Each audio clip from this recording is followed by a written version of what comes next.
We are now being joined by John Salter. Our first question comes from the line of Steve Jewin. Steve, your line is now live.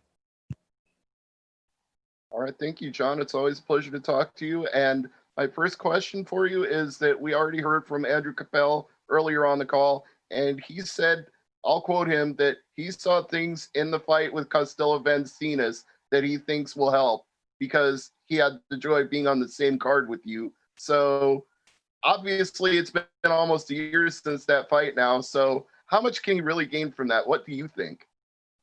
Hopefully I've cleaned up a lot of stuff that I needed to have better in that fight. But that was a fight that I put a lot on the line, so I understand that mentality.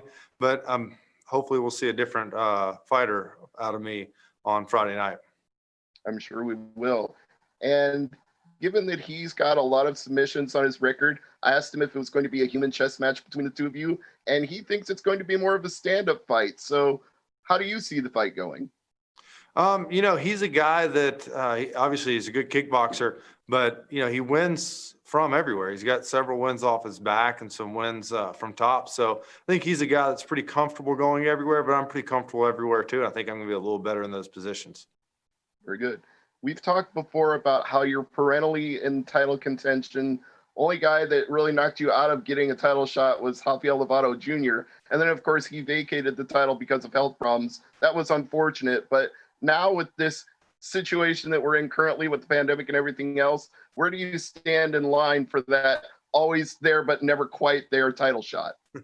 Well, I hope I stand at the top of the list now. I know with COVID going on, there's several guys that can't get in and fight. So I hope that puts me, especially with that going on, right at the top. All right. We look forward to your fight on Friday. John, thanks so much. Thank you. All right. Our next question comes from the line of John Eric Poley. John, your line is now live. Hey man, I wanted to ask you about, your gym. You guys have a lot of fighters, coming up that have a lot of fights in the next few days. Do you feel that you'll be setting the tone, kind of, that you'll be the first guy from your gym going out there and fighting in this busy couple day stretch that you guys have coming up?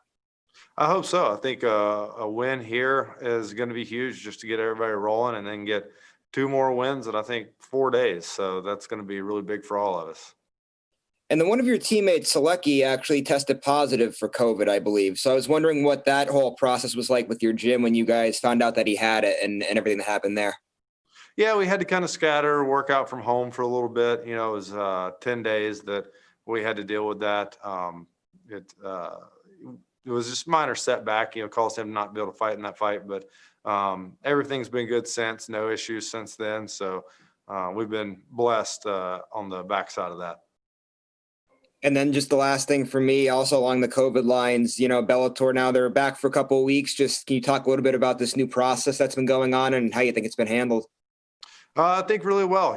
It's obviously everybody's having to make sacrifices to be able to be here, but just happy to be here and be able to fight. I know a lot of people are out of work. A lot of sports aren't happening right now. So the fact that Bellator is going through the whole process to make this happen is great, and I really appreciate it. Thanks, man. Good luck this weekend. Thank you. All right. Our next question comes from the line of Damon Martin. Damon, your line is now live. Hey, John, obviously big fight for you this weekend, but there's also a risk here. You're a guy, as we mentioned, probably right there in line for a title shot. Andrew, of course, not as well known, coming off a big win over King Mo, but do you enjoy that pressure? Do you like being the favorite, going into a fight where a lot of people are kind of watching you going into this one? It doesn't really affect me one way or the other. And yeah, I think obviously I'm the favorite going in, but he's a tough guy. He's got a lot of wins, got a lot of fights. He knows how to win. And this is a fight that I've got to treat just like I'm fighting for a title. You obviously can't control the pandemic. Of course, what happened, we didn't get to see Gegard Mousasi and Douglas Lima fight for the vacant title, but just on a personal level, were you upset at all or bummed that that fight hasn't happened? Because again, that fight happening kind of affects your future, because a win here, I think most people believe you should get the title shot. But again, you're still dealing with a lot of unknowns because we don't even have a champion right now. Yeah, I hate that. I wish we could have had that fight, and that way we'd have some answers going forward on what's going to be next. But, it's just the way it happened, and hopefully we can get everything back rolling normal pretty quick. Is there any part of you that feels like maybe a win this weekend you could jump in? I mean, we're dealing with travel restrictions. We've had to see some fights change. I mean, I don't know if you're up for fighting Gegard or Douglas, but I mean, would you be willing in that situation? If one of those guys, I know Douglas obviously lives in the U.S., but I don't know what Gegard's situation is. Like, would you be willing to maybe jump the line and try to get a title shot after this one? Yeah, I think that'd be perfect. I think it only makes sense. We can't let the title sit vacant forever. So, me and Lima fighting for it, I think makes a lot of sense. I know he wants to stay active too. And obviously, it all hinges on this weekend. You've been a guy who's gone out and dominated and finished a lot of fights.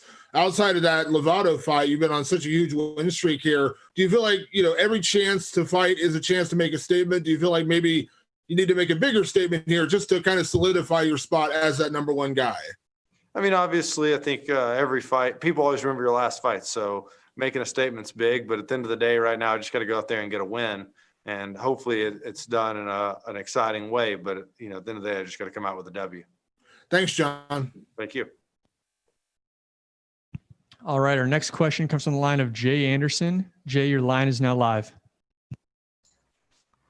Thanks very much. And John, when we spoke to Andrew earlier, he referred to himself as old, said he sees retirement on the horizon, basically. You're the same age. Is that something you've thought of at all? Because obviously you do have the goal of the title still. Yeah, I want that title. I'm not looking at that. And if I ever say that, my wife's not going to let me. So I plan on fighting for the title and keeping it for a while. So I'm not even thinking about retirement right now. We've seen a lot of obstacles thrown up this year because of the pandemic, the travel restrictions, the empty arena. In terms of fighting without the fans, how do you see that playing into things? It's going to be very interesting. I've known a couple people that have fought since then. I think at the end of the day, you kind of put all that out of your head once you get in there anyway. I don't think it'll change much. It might be better for me. I kind of blew my arms out on a choke against Vancinas that wasn't there because when the crowd went crazy, it made me think I've got it and I squeezed harder than I should have. So hopefully it'll make me not make mistakes like that. But I think other than that, I don't think it's going to be a big difference. All right. Well, thanks a lot. Best of luck on Friday. Thank you. All right. Our next question comes from the line of Dimitri Kagan. Dimitri, your line is now live. Hey, John, how's it going? Good. How are you? Doing great. So it's no secret, where your strengths are in this fight on the ground, and him being a kickboxer. Do you plan on standing with him and then, taking advantage of any tie-ups to take it to the ground? Or is your number one goal to get it, in your world, basically? I think this is going to be a fight where I'm not going to have that option to just put him on his back and go to work. I think I'm going to have to fight in every position on this fight because he's a guy that's good everywhere. So, I got to establish myself on the feet early to get some, really make anything possible after that. Okay. And having said that, have you worked on striking more in this camp than you normally would for your other fights? I always kind of work on everything evenly. So I wouldn't say any more, probably work striking a little differently than I have in the past, but not anymore. How differently, in what way? A while ago, I threw a lot more drilling in than anything else in striking. And then I went back to doing a lot of pad work. And this camp, I've gone back to doing a lot more drilling. I think it's just more realistic and really work on moving my head and landing my shots and everything like that. So I think that, that's a positive to go that route. And I'm still doing pad work, but just more heavy on the drill side. Perfect. Thank you. Good luck and have a good one. Thank you. I appreciate it. All right. Our last question comes from the line of Kevin Shajan. Kevin, you are now live. Hey, John. It's been a while since your last defeat to former champ Rafael Lovato. Since then, you won 2 straight. What's been the key difference, the key change from the last loss to now? Not fighting Lovato. No, I think I've tried to change a lot since that fight. I had what I thought was 2 good rounds going into the third with him, and I tried to changed a little bit of my conditioning. I got a conditioning coach and things. And then my last fight, I faded again late. And I think I found the hole there, what my problem was. So I've tried to clean that up and make sure that's not an issue going forward. All right. So another question is, if the fight is short, do you look for a quick turnaround, or do you plan on taking some time off, enjoying some time with the family? I'd be happy with a quick turnaround. I know there's an issue with getting plenty of fighters fights, but there's also the issue of not getting certain people here. So if there's a quick turnaround, I'd be happy with that. All right, John. Thank you so much. Good luck on Friday. All right. Thank you. All right, John, thank you very much for the time.